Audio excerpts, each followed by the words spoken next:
mereka keluar, stop produksi dari mulai pagi sampai malam. Shift 1, shift 2, shift 3 maupun non-shift. Tentu ini sesuai aturan undang-undang. Dan itu dibolehkan oleh konstitusi.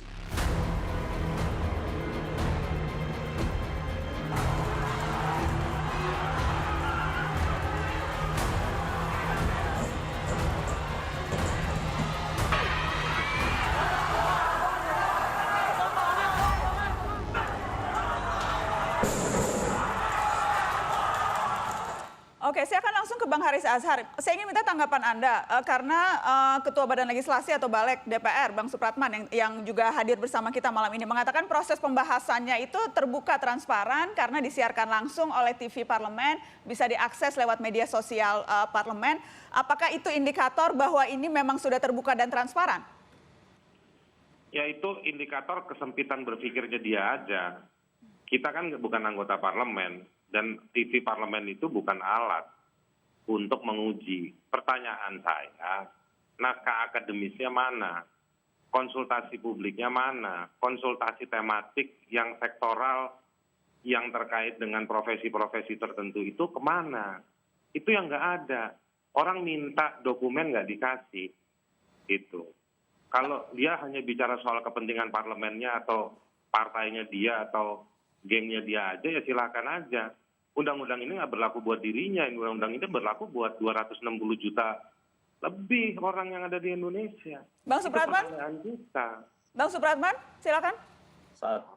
Satu, kalau Bang Haris ini kan nggak ada yang pernah benar.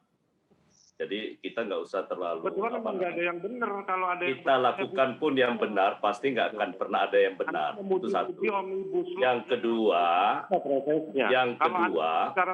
sabar dong. Oke, baik. Bang Haris, sabar dong. Bang Haris, kita dengarkan. Ngomongin soal bahwa sudah konsultasi ngajak orang dari PKS itu artinya sudah sabar dong. Oke. Bisa begitu dong. Baik. Dan ini kan aku bilang kan, kalau Haris ini asal dia benar aja sendiri gitu loh.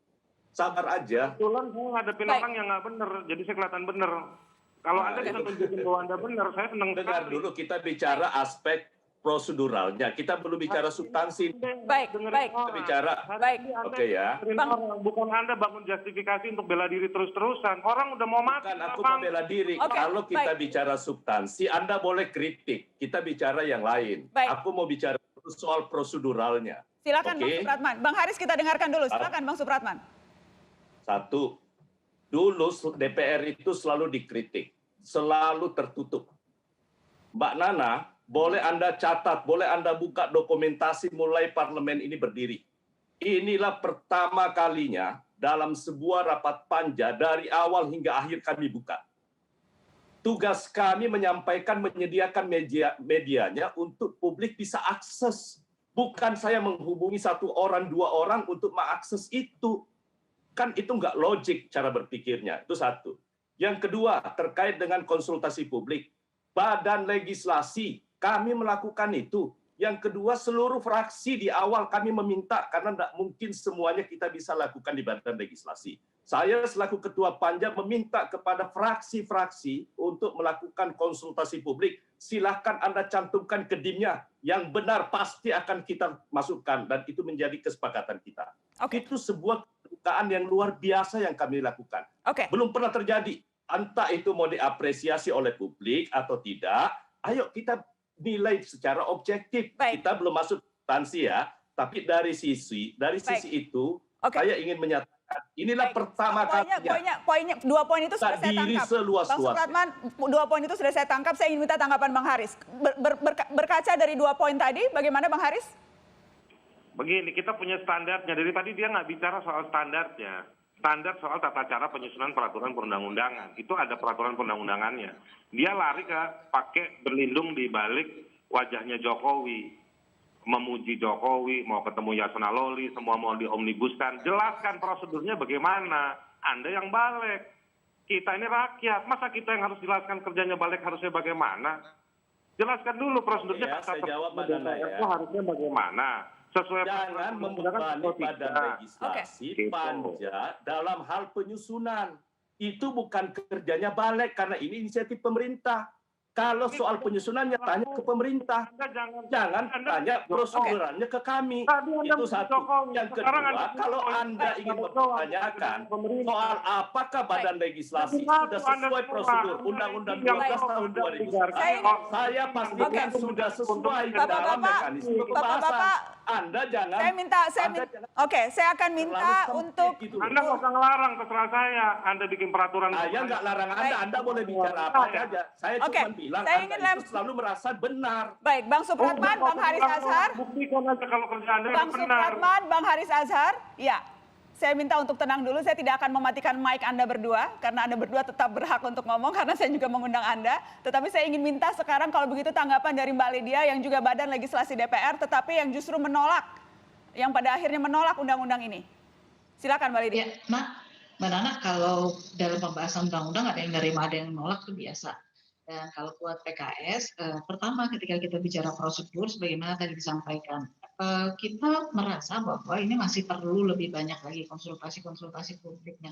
Dalam waktu di mana terjadi pandemi COVID ini, memang menjadi kesulitan dan itu jadi keterbatasan. Harus diakui bahwa kita tidak bisa dengan sangat banyak sebagaimana kita bisa melakukannya. Karena setidaknya karena ada 79 undang-undang sih mestinya 79 kali minimal untuk konsultasi publik.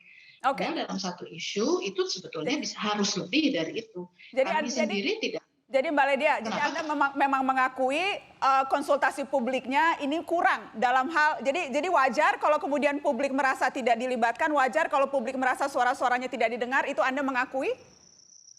Ya betul, mungkin aja itu terjadi karena memang ada banyak hal yang kekurangan waktu itu, tapi juga kita juga lihat bahwa memang pemerintah juga tidak terdengar melakukan konsultasi publik, justru dalam penyusunan awalnya kan harusnya. Kalau yang tadi disampaikan oleh Pak Ketua Balik itu sebetulnya dari pemerintahnya sendiri mestinya melakukan konsultasi publik yang lebih banyak, dan kami sebagai wakil rakyat itu melakukan bagian-bagian yang bisa kami lakukan. Hanya dengan keterbatasan itu jadi nggak cukup. Kalau begitu saya akan langsung lempar ke Kepala BKPM, Pak Bahlil. Pak Bahlil mewakili pemerintah malam ini di Mata Najwa. Konsultasi publik tidak dilakukan maksimal?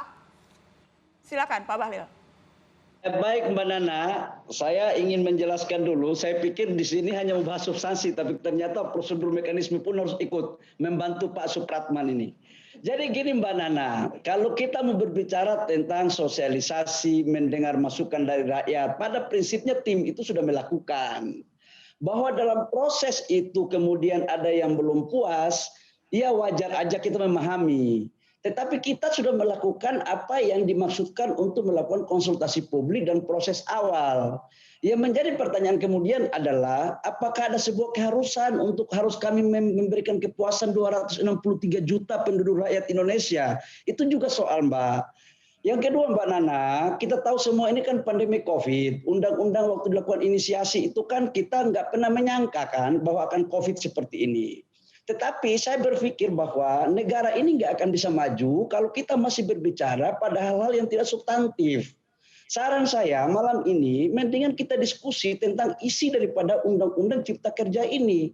Apakah undang-undang ini bisa membawa kesejahteraan atau bisa menciptakan lapangan pekerja untuk mengurangi pengangguran atau tidak? Itu justru jauh lebih efektif menurut saya Mbak Nana. Ya Pak Bahlil, kita tentunya akan bicara soal itu, tetapi apakah artinya Anda merasa prosedur itu tidak penting? Bagaimana undang-undang itu disusun, bagaimana undang-undang itu bisa dipahami oleh publik yang melibatkan publik? Saya ingin lempar ke Bang Haris.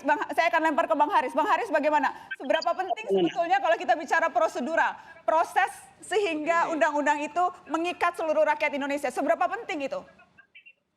Kalau harus memuaskan seluruh rakyat dengan materi yang sangat rakus sampai 70 lebih dimasukkan ke dalam sini, ya itu memang harus membahas memuaskan semua orang. Jangan menganggap enteng terus mengatakan bahwa ini karena COVID, justru karena COVID negara Urusin COVID ini harusnya energinya dibuang ke sana. Bukan memaksakan omnibus, memukul orang supaya di-sweeping, memukul orang supaya diam di rumah, nggak bisa keluar, tapi DPR-nya diam-diam menyelundupkan berbagai pembahasan, tiba-tiba mengesahkan. Prosedur yang kotor akan menghasilkan materi yang jelek dan kotor dan rakus. Itulah yang terjadi sama Omnibus Law hari ini. Mbak Nana ya, boleh aku sedikit Oke. tanggapi ya. Satu. Boleh ditanggapi setelah pariwara? Setelah ini saya akan kasih kesempatan pada Anda untuk menanggapi karena memang itu perlu ditanggapi. Ada kata-kata rakus di sana. Apakah itu betul? Setelah pariwara, tetap di sini.